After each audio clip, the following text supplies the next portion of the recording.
Hello everyone, હું મેહુલ સરાફ સૌનું સ્વાગત કરું છું મારી ચેનલ ધ બ્રાઇટર્સમાં. તો આજના વિડીયોમાં આપણે ડિપ્લોમા સેમેસ્ટર 6ના સબ્જેક્ટ પ્રોજેક્ટ એન્જિનિયરિંગના મોસ્ટ આઈએમપી ક્વેશ્ચન જોઈશું. કેમિકલ એન્જિનિયરિંગના વિડીયો બહુ ઓછા અવેલેબલ હોતા હોય છે યુટ્યુબ પર, તો આપણે ટ્રાય કરીએ છીએ કે કેમિકલ એન્જિનિયરિંગના બી બધા જ સબ્જેક્ટના આઈએમપી પ્રોવાઈડ કરીએ. પ્રોજેક્ટ એન્જિનિયરિંગનું આપણે એનાલિસિસ કર્યું, બહુ ટફ સબ્જેક્ટ છે નહીં, ઇઝી જ છે. લગભગ તમારી તૈયારી થઈ ગઈ હશે અને ના થઈ હોય, તમારી પાસે વિડીયો આવી ગયો હોય તો તમારી જેવા કોઈ બીજા તમારા ફ્રેન્ડ્સ હોય કે કોઈ બીજા સ્ટુડન્ટ હોય કે જે બી હજુ તૈયારી સ્ટાર્ટ ના કરી હોય એને આ વિડીયો શેર કરી આપવાનો કે જેથી એક્ઝામની તૈયારી સ્ટાર્ટ થઈ જાય. અને ફરી એકવાર કહું છું, 6 સેમમાં જે આપણે સારા એવા એસજીપીએલ સીજીપીએલ આવીને આપણે બ્રાઇટ એન્જિનિયર્સ એટલે કે બ્રાઇટર્સ બનીને જ માર્કેટમાં નીકળવાનો છે. તમારો આ વખતેનો 6 સેમનો એસપીઆઈનો કેટલો ટાર્ગેટ છે એ કોમેન્ટ સેક્શનમાં જરા બતાવજો મને. આ વખતે બધા વિડીયોમાં હું એવું મેન્શન કરું છું કે હું જોવા માગું છું કે ખરેખર લોકોનો ટાર્ગેટ બ્રાઇટ એન્જિનિયર બનવાનો છે કે નહીં, કે પછી બસ ખાલી એન્જિનિયર જ બની જવું છે. ઓકે, અને જો તમે તમારા એસપીઆઈનો ટાર્ગેટ લખશો તો કોઈ એને જોઈને કોઈ બીજો સ્ટુડન્ટ ઇન્સ્પાયર થશે તો એ બી ટ્રાય કરશે કે હું બી આટલા લાવવાની કોશિશ કરું. બાકી આપણે કહો તો કોઈ ફરક નહીં પડતા એવા બી હશે અમુક તો પાછળ. ચાલો એના પછી જોઈએ તો કયા કયા ઇમ્પોર્ટન્ટ ક્વેશ્ચન કરવાના છે આપણે. તો પહેલો ક્વેશ્ચન છે આપણો રોલ ઓફ કેમિકલ એન્જિનિયર. તો ભાઈ કેમિકલ એન્જિનિયર તો તમે બની જશો, પણ તમારી ભૂમિકા, વોટ ઇઝ યોર રોલ, તમારો રોલ શું છે ઇન્ડસ્ટ્રીમાં, એ વાળો ક્વેશ્ચન છે. નીડ ઓફ પ્લાન્ટ ડિઝાઇન, તો પ્લાન્ટ ડિઝાઇનની જરૂરિયાત કેમ પડે, અમુકમાં ઇંગ્લિશ લખ્યું છે, અમુકમાં ગુજરાતી આવે. તો 6 સેમ સુધી આવી ગયા, તમે તો ટેવાઈ ગયા હશો કે સર ગુજરાતી મળતું જ નહીં કશું, હવે ઇંગ્લિશ શીખી ગયા છે, આવડી ગયું છે, તો ઇંગ્લિશમાં જ ક્વેશ્ચન જોવાના ને. એમ બી પેપરમાં તો ઇંગ્લિશ ગુજરાતી બે આવે છે. એક્સપ્લેન પ્રોસેસ ડિઝાઇન, તો પ્રોસેસ ડિઝાઇનને એક્સપ્લેન કરવાની 3 કે 4 માર્ક્સમાં question. Types of flow diagram important છે, 7 માર્ક્સમાં પૂછાઈ શકે ક્વેશ્ચન તમારો. Components of chemical engineering plant design factor, તો જ્યારે આપણે પ્લાન્ટ ડિઝાઇન કરતા હોય તો કયા કયા ઘટકો જે છે જે અસર કરતા પરિબળો એવું બી કહી શકીએ આપણે કેમિકલ એન્જિનિયરિંગની અંદર. આ તફાવત પૂછાઈ ગયો તમારો બેચ પ્રોસેસિંગ ને કન્ટિન્યુઅસ પ્રોસેસિંગ વાળો 4 માર્ક્સની અંદર. 7થમાં છે selection of material handling equipment, તો મટીરિયલ હેન્ડલ કરવા માટે જે સાધનો છે એની પસંદગી કેવી રીતે કરવાની, મતલબ કયા કયા આધાર પર પસંદ કરવાનું એને.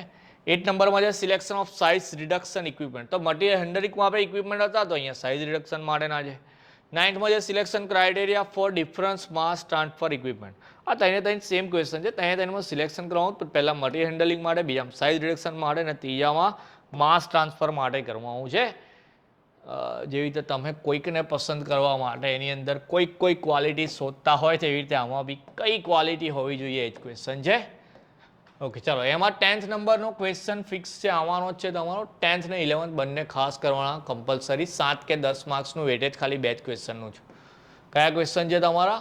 તો ડેપ્રિસિએશન એન્ડ ઇટ્સ કોઝિસ. નહીં જતું, હું કરીશું. ડેપ્રિસિએશનને ઘસારો બી કહેવાય, બીજું નામ એનું અવમૂલ્યન બી છે. તો અવમૂલ્યન કેમ થાય એના કારણો લખવાના. અને 11થમાં જે various methods of depreciation and explain એની, તો ડેપ્રિસિએશન ફાઇન્ડ કરવાની અલગ અલગ જેટલી બી મેથડ હોય લખવાની, એમાંથી કોઈ એક સમજાવવાની. ને એમાંથી એક મેથડ સિંકિંગ ફંડ મેથડ બી છે. જો અલગથી પૂછાય સિંકિંગ ફંડ મેથડ તો એટલે બી અલગથી મેન્શન કર્યો, પણ આપણે એ જ મેથડ તૈયાર કરીશું તો જો ઉપરનો ક્વેશ્ચન 7 માર્ક્સમાં આવે તો એમ જ સિંકિંગ ફંડ બી ચિપકાઈ દેવાનું. 13થમાં જે એક્સપ્લેન ટોટલ પ્રોડક્ટ કોસ્ટ, તો કુલ ઉત્પાદનની કિંમત સમજાવવાની. 14થમાં break even analysis by analytical method, ને 15થમાં ગ્રાફિકલ મેથડ. આ બંને કરો એટલે 7 માર્ક્સ ફિક્સ. અહીં 10 કીધા સરે અને 7 કીધા, 17, તો બે ક્વેશ્ચનના જ માર્ક્સ થઈ ગયા. ઓકે, એક્સપ્લેન કેપિટલ ઇન્વેસ્ટમેન્ટ, તો કેપિટલ ઇન્વેસ્ટમેન્ટ ગુજરાતીમાં મૂડી રોકાણ સમજાવવાનું. 17થમાં તમારું એક્સપ્લેન કોસ્ટ ઇન્ડેક્સ સમજાવવાનું. 18થમાં પાઇપિંગ ડિઝાઇન પ્રોબ્લેમ, પાઇપિંગની ડિઝાઇન કરતા હોય તો કઈ પ્રોબ્લેમ આવે. 19થમાં types of insulation and factor affecting selection of insulation, insulation કઈ પ્રકારના આવે અને ઇન્સ્યુલેશન જ્યારે સિલેક્ટ કરવું હોય તો કઈ વસ્તુ ધ્યાનમાં રાખવાની છે. ઓકે, ચલો એના પછી જોઈએ નેક્સ્ટ. 20થમાં વ્યાખ્યાઓ લખી છે, કેમ વ્યાખ્યાઓ લખી છે, અને કેમ 20 પછી 21માં ન્યુમેરિકલ લખ્યું છે. તો ન્યુમેરિકલ એટલા માટે લખ્યું છે કે પેપર બધા બહુ એનાલિસિસ કર્યા મેં, તો પેપરમાં મેં એવું જોયું કે લગભગ 14 માર્ક્સના તો ન્યુમેરિકલ આવતા હોય પેપરની અંદર. 14 માર્ક્સના ન્યુમેરિકલ આવતા હોય છે. હવે તમને મિડમાં જે પૂછેલા હોય તમારી કોલેજમાં જે ટાઈપના કરાયેલા હોય, જે લોકો કોલેજ ના જતા હોય તે લોકોએ પીવાયક્યુ ડાઉનલોડ કરવાના. છેલ્લા પેપરોમાંથી જે ટાઈપના ન્યુમેરિકલ પૂછાયેલા હોય ઓનલી એ ટાઈપના ન્યુમેરિકલ કરવાના. અને ડેફિનેશન વ્યાખ્યાઓ તો સરે લખીને જ આપી જ, આટલી જ કરવાની છે, આની સિવાય નહીં. કઈ percentage return on investment, turnover ratio, net earning, gross earning, fix capital investment, working capital investment, gross profit, net profit, cash flow. આટલી ડેફિનેશન કરવાની. ડેફિનેશન આટલી કરી લો, કાં તો 3 માર્ક, કાં તો 4, કાં તો 7 માર્ક્સમાં ડેફિનેશન આવશે ને આવશે. 3, 4, 7 સિવાય તો બીજું કંઈ હોતું જ નહીં. એટલે જ કહું છું કે 100% આવશે ડેફિનેશન.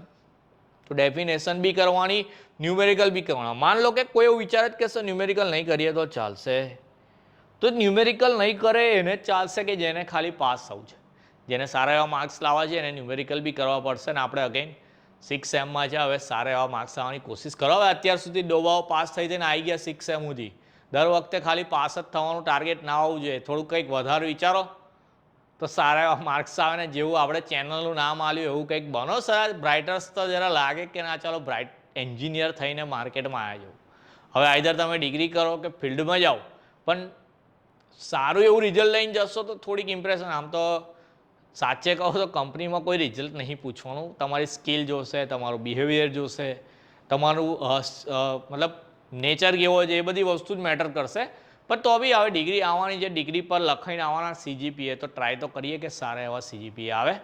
તો જોઈએ જરા કોનો કેવો ટાર્ગેટ છે કોમેન્ટ સેક્શનની અંદર. બાકી નેક્સ્ટ વિડીયોમાં કોઈ બીજા સબ્જેક્ટના બી IMP આપીશું. ત્યાં સુધી ધ્યાન રાખજો. જય હિન્દ, જય ભારત.